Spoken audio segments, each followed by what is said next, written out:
आखिर ऐसा क्या हुआ उसके बाद? कुछ ऐसा जिसकी कल्पना शायद ही वहां किसी आदमी ने की होगी। जग्गू और मोहन जाकर सारे गांव वालों को ले आए।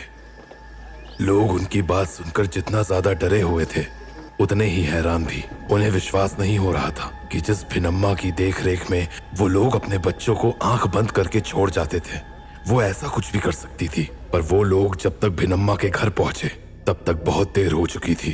वो लोग अभी वहां। उसका घर बिल्कुल अस्त व्यस्त था, मानो कोई तूफान शांत हुआ हो। वो लोग अभी घर में चारों तरफ फैली अजीबो गरीब चीजों को देख रहे थे कि बरामदे से जग्गू ने जोर की चीख मारी। अरे अरे सब आओ, जल्दी आओ और देखो, देखो क्या है यहाँ। गांव वाले जब दौड़ के बरामदे में पहुंचे तो वहां उन्होंने देखा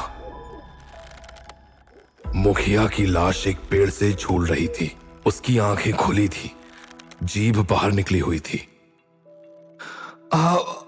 और भेनम्मा, उसका क्या हुआ? भेनम्मा की लाश वहां किसी को नहीं दिखी।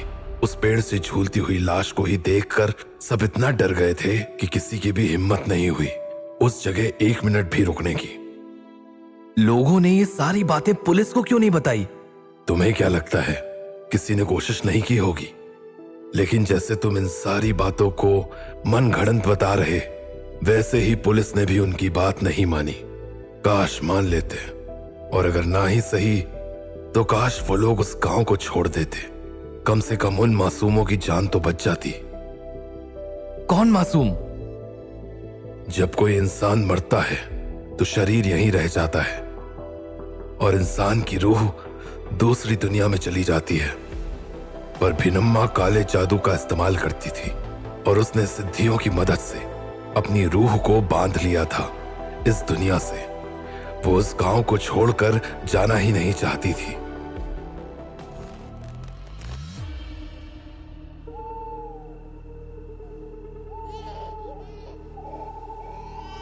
अले अले मेरा राजा बेटा, तू क्यों इतना रोता है? देख अम्मा अभी तेरे लिए दूध लेकर आती ही होंगी। चुप हो जा, ऐसे नहीं रोते। बिमला, ओ बिमला, जरा जल्दी आ। अले अले चुप हो जा बेटा। बिमला। हाँ हाँ आ गई। कहाँ रह गई थी तू? देख तो, मुन्ना तब से रोए जा रहा है। मैं इसको 3 बार पूरे घर में लेकर टहल चुका हूँ, पर यह है कि चुप होने का नाम ही नहीं लेता। इसे शायद भूख लगी होगी, लाइए मुझे दीजिए। हाँ ये लो। अले अले मुन्ना, देख माँ दूध लाई है, ये ले, पी ले। ले। अरे ये तो दूध भी नहीं पी रहा है। कहीं इसकी तबीयत तो खराब नहीं हो गई? डॉक्टर साहब से दिखा लाऊं क्या? मुन्ना, ओ मुन्ना, पी ले बेटा। ठहर जा, मैं कुर्ता डाल के आता हूँ, फिर इसे डॉक्टर साहब के पास ले जाऊं। ये अचानक मौसम को क्या हो गया? लग रहा है तूफान आने वाला है। मैं आता हूँ।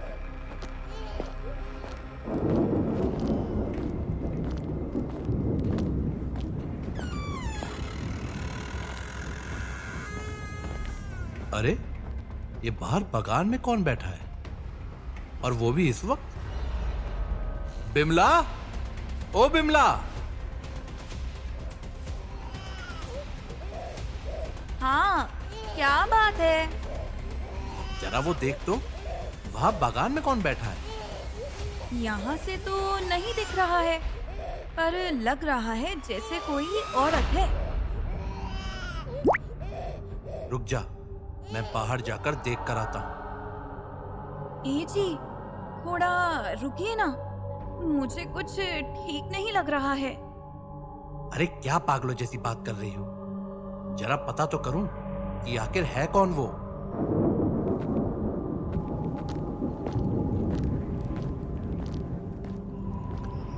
पता नहीं कौन है।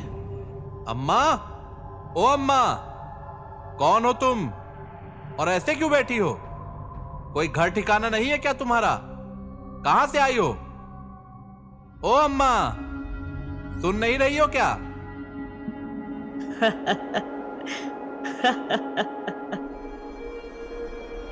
अरे कुछ पूछ रहा हूं ना मैं, बताओ तो सही, कौन हो तुम?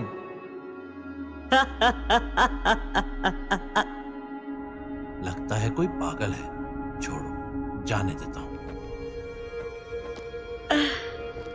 सो जा मारे चंदा, सो जा राज दुलारे, बाबा माई आकर ले जाएंगे चांद के द्वारे।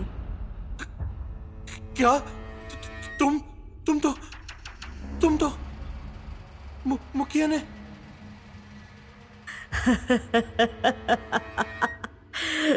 इतने जल्दी भूल गया मन्ने, हैं? नहीं, ये सच नहीं हो सकता। तुम सच नहीं हो। तेरा लल्ला बड़ा हो रहा है, क्या हो गया उसे? बीनम्मा मेरे बच्चे को कुछ मत करना। बहुत ज्यादा चिंता थी ना तुझे उन बाकी के मोड़ों की? अब जा, आकर अपने मोड़े को बचा ले, अगर बचा सकता है तो। बीनम्मा नहीं बीनम्मा। सो जा मारे चंदा, सो जा राज दुलारे, बाबा माई आकर ले जाएंगे चांद के द्वारे। ए जी, जल्दी आइए, जल्दी। नहीं।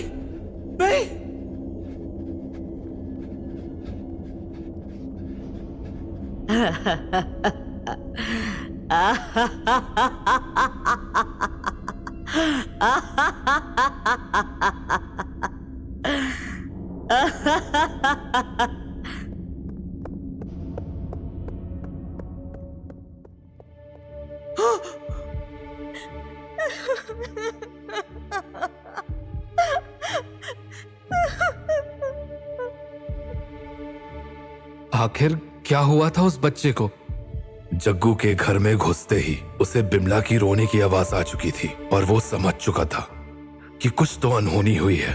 वो लड़खड़ाते कदमों से अंदर कमरे में गया और वहां जो उसने देखा, उसके बाद उसकी रूह कांप उठी। क्या हुआ? मुन्ना,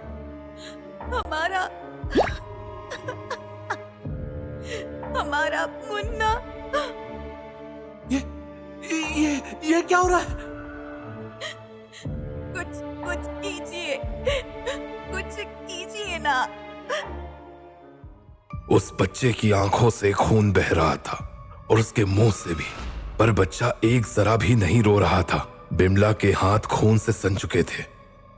तब जग्गू ने अपने बच्चे को गोद में लिया और वो तुरंत डॉक्टर के पास जाने के लिए उठा, लेकिन जग्गू समझ चुका था कि अब कोई फायदा नहीं है।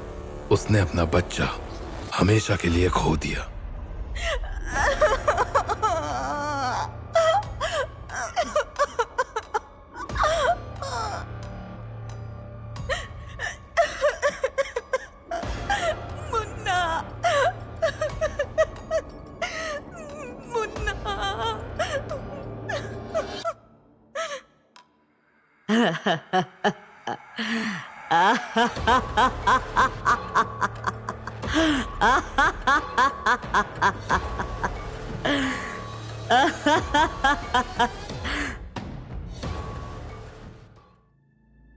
बिनम्मा जैसे जीते जी उन बच्चों को मार रही थी, वैसे ही उसने मरने के बाद भी अपनी सिद्धि को जारी रखा।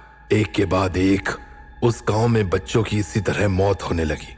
बिनम्मा का आतंक इतना ज्यादा बढ़ गया कि लोग गांव छोड़कर भागने लगे।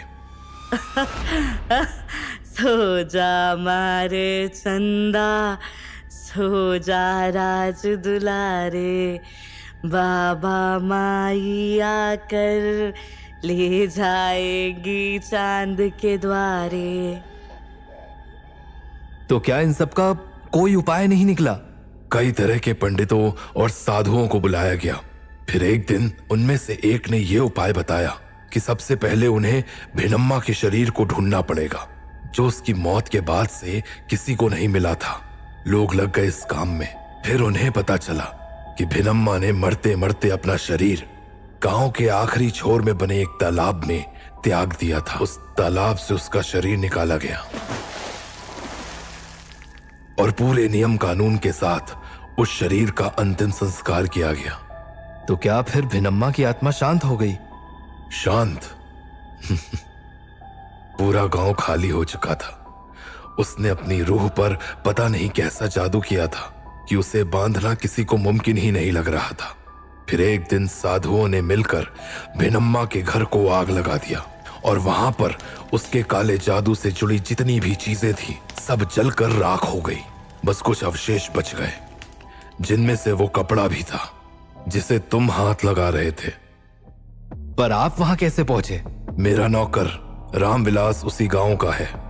उसने मुझे ये सारी कहानी सुनाई तो मैं इन सब चीजों को अपनी आंखों से देखने के लिए बेचैन हो गया। मैंने उस जगह की याद में वो कपड़े का टुकड़ा संभाल कर रखा है, निशानी की तरह। उस कपड़े को अपने पास रखने से आपको उस आत्मा से कोई खतरा नहीं है क्या? वही तो मुझे भी देखना था, पर अब तक तो मुझे मौका नहीं मिल पाया है भिनम्मा को सामने से देखने का। कहानी तो अच्छी है, पर क्या इस कहानी का कोई सबूत है? जाकर देखो वो बंजर गांव, भिनम्मा का जला हुआ घर, सब कुछ आज भी वैसे का वैसा ही है नरेश बाबू। कहते हैं उस जगह आज भी भिनम्मा की वो हंसी गूंजती है, लेकिन साधुओं के तप के कारण उसकी रूह गांव की सीमा से बाहर नहीं जा पाती। आप ये मत सोचिएगा कि मैं क्रॉस चेक नहीं करूंगा। मैं वहां जरूर जाऊंगा। बिल्कुल जाइए नरेश बाबू, तुम्हें जाना भी चाहिए। मैं जानता हूं तुम ऐसे आदमी हो जो आंखों देखी पर विश्वास करते हो, पर क्या तुमने कभी सोचा है कि कभी कभी जो हमारी आंखों को सामने दिख रहा होता है वो भी सच नहीं होता है? मतलब मैं कुछ समझा नहीं। ये बात समझने के लिए तुम्हें मेरी दूसरी कहानी सुननी पड़ेगी।